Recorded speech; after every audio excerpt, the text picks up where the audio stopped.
بسم اللہ الرحمن الرحیم۔ ناظرین و سامعین، السلام علیکم ورحمۃ اللہ وبرکاتہ۔ ناظرین و سامعین، آج کی اس ویڈیو میں بنی اسرائیل کا وادی طیہ میں داخل ہونا اور وہاں کے آلات عجیبہ کا بیان کیا جائے گا۔ آپ سے التماس ہے کہ ویڈیو کو آخر تک لازمی دیکھیے گا، اور ابھی تک اگر آپ نے ہمارے اسلامی اور معلوماتی channel wealth of knowledge corner کو سبسکرائب نہیں کیا تو لازمی سبسکرائب کر دیجیے گا، بیل آئیکن کو آل پہ کر دیجیے گا تاکہ آنے والی ویڈیوز کا نوٹیفیکیشن آپ کو بر وقت وصول ہو سکے۔ اہل کتاب کی کسی کتاب میں بنی اسرائیل کے جہاد سے انکار کا قصہ نہیں دیکھا، البتہ یہ ہے کہ موسیٰ علیہ السلام نے یوشع علیہ السلام کو تیار کیا تھا کہ کفار کی جماعت سے جہاد کیا جائے۔ موسیٰ اور ہارون علیہ السلام ایک ٹیلے پر بیٹھ کے، ان کے ساتھ خور نامی شخص بھی تھا۔ موسیٰ علیہ السلام اپنی لاٹھی کو جب بلند کرتے تو یوشع کو کفار پر غلبہ حاصل ہو جاتا، لیکن موسیٰ علیہ السلام کا ہاتھ تھکتا اور لاٹھی نیچے آ جاتی تو کفار کو یوشع پر غلبہ حاصل ہو جاتا۔ ہارون اور خور غروب آفتاب تک موسیٰ علیہ السلام کے دونوں ہاتھوں کو دائیں اور بائیں جانب سے سہارا دیتے رہے، اس طرح یوشع علیہ السلام کو فتح حاصل ہو گئی۔ اہل کتاب کے ہاں یہ بات ہے کہ یسرون نامی کاہن جو موسیٰ علیہ السلام کا سسر بھی تھا، اسے موسیٰ علیہ السلام کے حالات کا پتہ چل رہا تھا۔ جب اسے معلوم ہوا کہ اللہ تعالیٰ نے موسیٰ علیہ السلام کو فرعون کے لشکر پر فتح دے دی ہے تو وہ مسلمان ہو کر حاضر ہوا۔ اس کے ساتھ اس کی بیٹی سفورہ بھی تھی جو موسیٰ علیہ السلام کی بیوی تھی۔ موسیٰ علیہ السلام کے دونوں بیٹے جرشم اور آزر بھی اس کے ساتھ تھے۔ موسیٰ علیہ السلام اس کے ساتھ بڑے عزت و اکرام سے پیش آئے۔ بنی اسرائیل کے سردار بھی ملنے آئے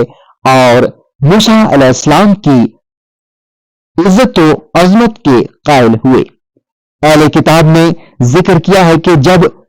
یسرون نے دیکھا کہ بنی اسرائیل کثرت سے موسیٰ علیہ السلام کے پاس اپنے جھگڑے اور مقدمات لاتے ہیں تو اس نے موسیٰ علیہ السلام کو مشورہ دیا کہ آپ لوگوں پر امانت دار، پرہیزگار،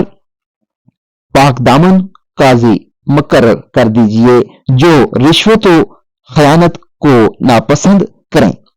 جو ہزار، 100، 50 اور 10 پر فیصلہ کریں۔ جب انہیں کوئی مشکل پیش آئے تب وہ آپ کے پاس آ کر مشکل حل کروا لیں۔ موسیٰ علیہ السلام نے اس کے مشورے کو قبول کر کے ایسا ہی کیا۔ اہل کتاب کے مطابق اسرائیل مصر سے نکلنے کے بعد تیسرے مہینے میں سینا کے قریب ایک میدان میں داخل ہوئے۔ وہ شروع سال میں نکلے تھے جبکہ موسم بہار کی آمد ہو رہی تھی، لیکن جب وہ میدان طیہ میں داخل ہوئے تو موسم سرما کا آغاز ہو چکا تھا۔